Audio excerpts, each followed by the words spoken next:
Ang lamig ho mga beshiwap. Umpisa na naman ang paglamig. Tapos sentro. So let's do this mga beshi. So ayun mga beshiwap. Malapit na matapos ang summer at mag-o-autumn na, which means magtataglagas na lagi ng maulan, mahangin, tapos malamig. So ito, pupunta ako ng grocery at may bibilhin ako. May pinapabili si Opa mga beshiwap, and then at the same time makagala-gala sa huling tag-init ng season na ito mga beshiwap. So nakikita nyo, puro green pa rin ang mga kapunuan, ang kapaligiran. Pero pagdating ng ilang linggo, ayan ay puro kalbo na, puro kulay orange, kulay yellow, and pula na. Ganyan dito mga beshiwap. And nung lumabas ako ay maaraw-araw, pero sobrang lakas ng hangin, kaya ako'y naka-bonnet at saka naka-winter yas or naka-winter jacket. Kasi malamig talaga, kahit sabihin mong maaraw mga beshiwap. Kung bibilad ka sa araw, okay lang. Pero kung hindi naman, sus malamig. Sabi ko sa inyo, yung lamig ay tagos hanggang buto. Talagang pagod na ang aking katawan sa lamig din. Hindi na kinakaya as in. So, ayun na nga at malapit na ako sa aking pupuntahan. Ayun, nakakalungkot kasi 2 weeks akong hindi nakapag-off. As in straight. Kasi 'di ba dapat every other week ako nakakapag-off. Since may nangyaring di maganda kay Opa, pagbalik ko last ng off ko dumugo ang ilong niya. 4 hours daw na dugo at 11 AM pa siya nadala sa ospital ng kaibigan niya. And then, pagdating ko, 3:00, kakain pa lang siya ng tanghalian, hinang-hina at ako'y awang-awa mga beshiwap. So, ganun kahirap din kapag ikaw ay matanda at wala man lang nag-aalaga sa iyo mga beshiwap. So, mabuti na lang kamo at siya'y naging okay na gawa ng syempre inaalagaan ko, pinapakain ko ng mga masusustansyang pagkain. Tapos, hindi ako masyadong nakakatulog sa gabi kasi nga binabantayan ko. So, thankful din naman siya dun mga beshiwap. So, naari na nga ni ako sa grocery.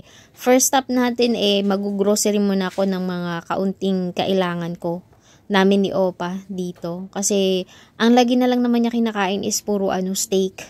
Kasi mababa daw ang dugo niya. Steak, chicken, lobster, and hipon, tilapia. Mga ganun na lang kinakain niya, mga simpleng bagay na lang. Hindi na ako masyado nagluluto ng pagkain Pilipino na sinishare sa kanya. Magluluto man ako para sa sarili ko lang. Sobrang hangin mga lakas ng hangin. My God, lamig na. Ayun, natumaan ako din sa Action kasi gusto ko bumili ng kawali na may takip. Kasi yung kawali namin dito is, akin pa yun, dala ko galing sa city. May scratches na. Kaya kailangan ng palitan. Alam nyo baga na pagka non-stick ang inyong pan, tapos may mga scratches na or may mga, basta yung di na maganda, wag nyo nang gamitin mga beshiwap. Di maganda sa kalusugan yun. At eto, puro Christmas decorations na naman tayo mga besh. Kagaganda. Ang dami kong naipon yan. Pagkatapos ko dun pumunta ako dito sa may drugstore kasi may hinahanap ako.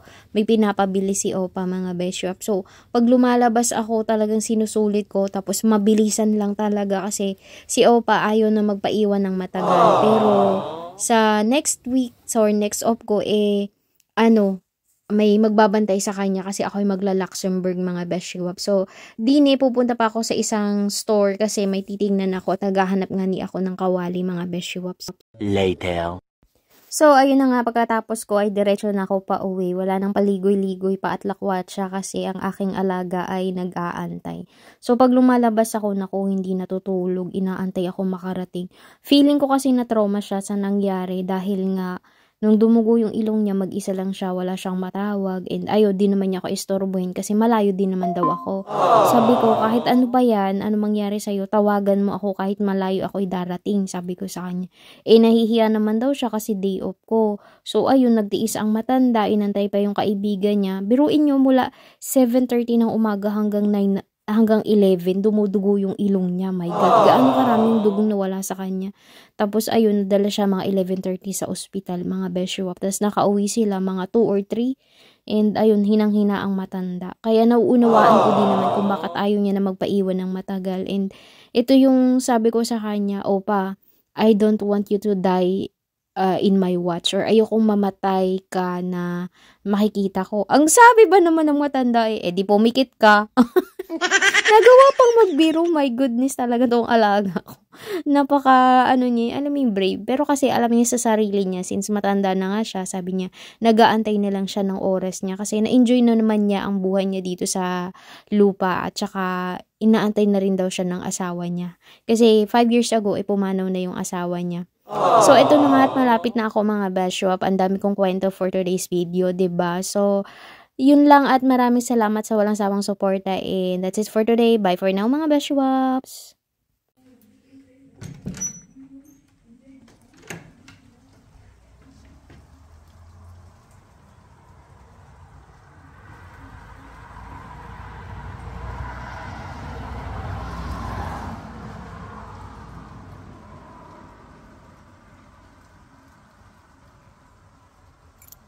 Ang dami ko na namang wawalisin. Walis muna tayo pagtapos tanghalian kasi para di tayo matulog. Yan. So, para exercise na rin. Good luck to me. Walis-walis muna para malibang. Kita nyo ang kapal, 'di ba? So, marami pa yung pa oh. Hindi pa tapos, malawak pa. Oh, 'di ba? Matatapos na. Dito na ako. At tinapong ko na dun. Yan. Kabilang kalsada. Lapit ang matapos. Tapos na. Oh, malinis naman din. Ayan. So, hindi ko na masyadong pinakasaid kasi bukas-bukas.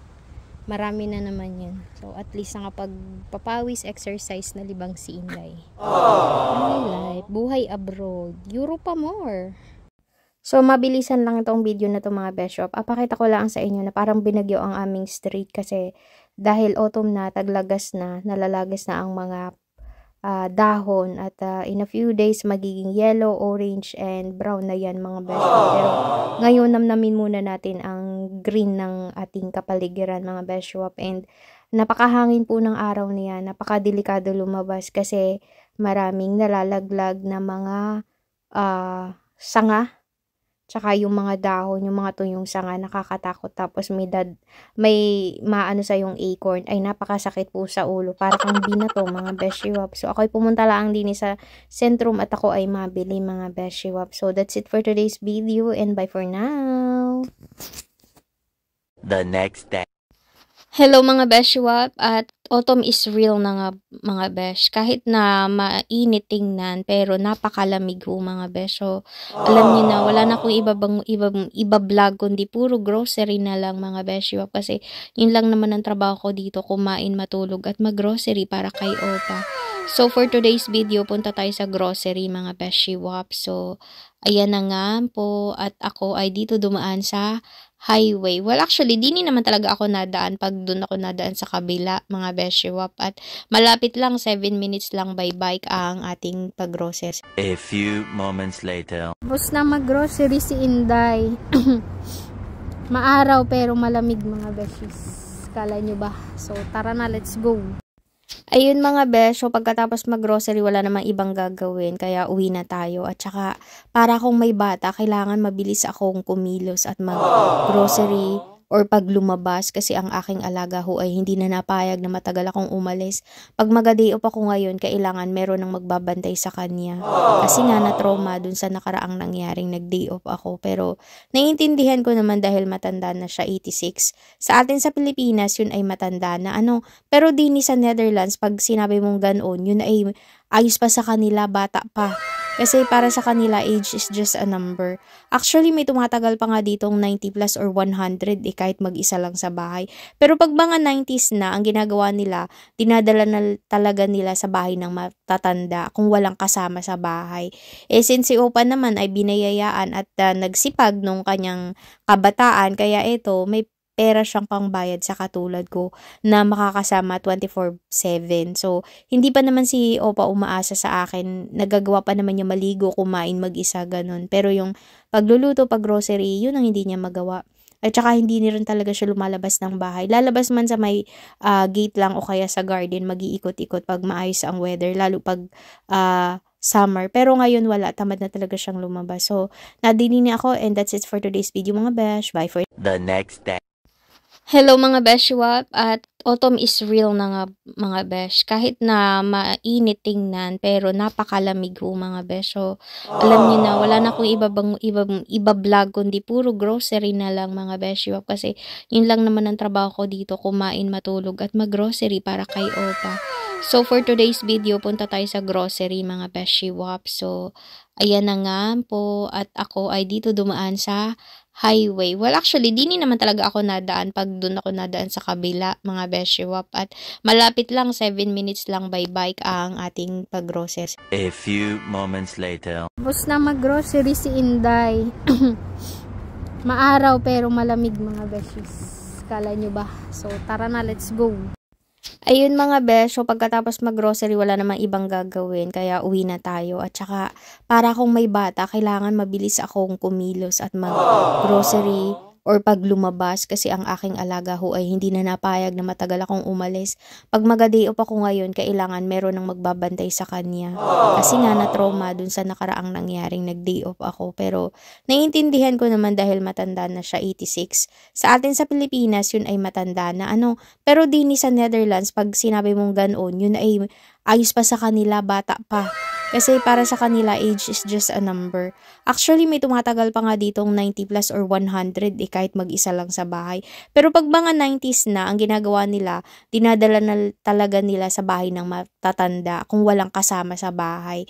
Since si Opa naman ay binayayaan at nagsipag nung kanyang kabataan, kaya ito, may pera siyang pangbayad sa katulad ko na makakasama 24/7. So, hindi pa naman si Opa umaasa sa akin. Nagagawa pa naman niya maligo, kumain mag-isa, ganun. Pero yung pagluluto, pag-grocery, yun ang hindi niya magawa. At saka hindi rin talaga siya lumalabas ng bahay. Lalabas man sa may gate lang o kaya sa garden, mag-iikot-ikot pag maayos ang weather. Lalo pag summer. Pero ngayon wala, tamad na talaga siyang lumabas. So, nadini niya ako and that's it for today's video mga besh. Bye for The next day. time check, 9:34 ng umaga. Pero tingnan nyo naman, sobrang fog pa. Mahamog. 9 na po ng umaga ha. Autumn pa lang, di pa winter, ganyan nakadilim. So, ayun na nga mga beshiwap at tayo ay pupunta sa grocery at sa sentrum. Marami akong stop ng araw na ito.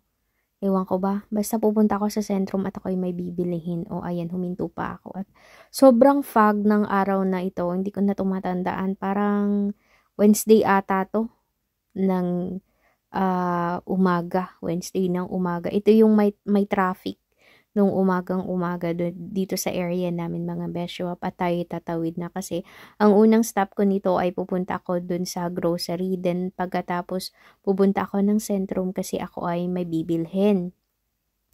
Mas marami kasing store sa sentrum kesa dito sa pinupuntahan ko. Dini kasi ang meron lang ay yung grocery, tapos tindahan ng alak, pet shop, meat shop, at bakery, at saka flower shop. Ano pa ba yung isang nandyan?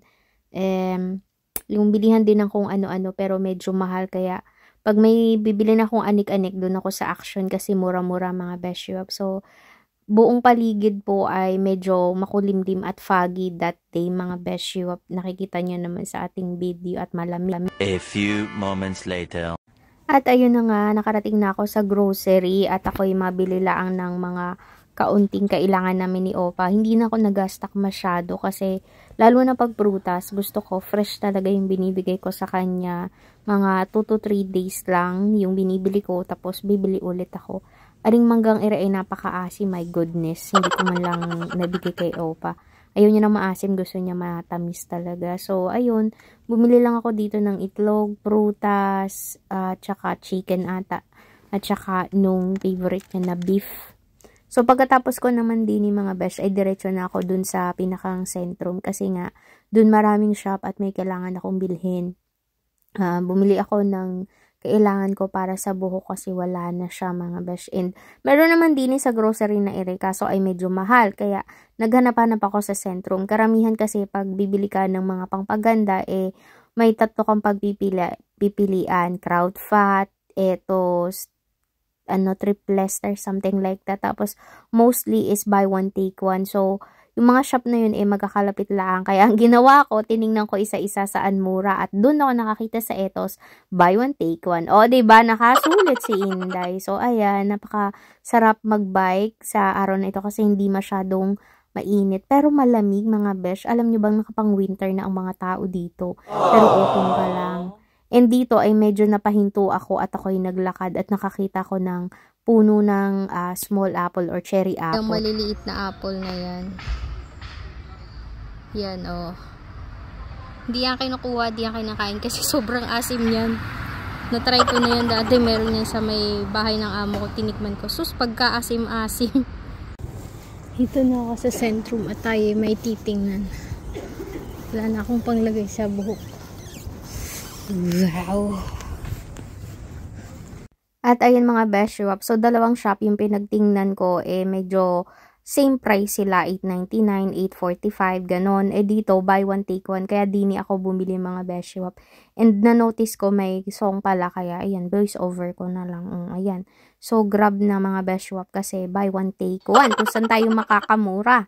Pagkatapos noon, pumunta pa ako ng Hema kasi nagtingin-tingin ako ng mga sale at saka may kinikrave talaga ako ngayon. Hanggang tingin lang muna si Inday kasi saka na pag-uwi. Then, after few minutes, ayan, may nakasalubong akong mabait na pusa sa daan. Kasi nang layo pa niya, tapos tinawag ko siya, ayun, lambing-lambing niya, dyan lang yan. Hindi ko siya pwedeng iuwi. Papagalitan ako ni Opa at hahanapin niya ng may-ari. So, hindi ka basta-basta pwedeng magdampot ng pusa dito kung ayaw mong mademanda mga best shop. So, ito naman yung another kind of apple. Ayan, cherry apple din siya na kulay yellow. So, that's it for today's video mga best shop and bye for now.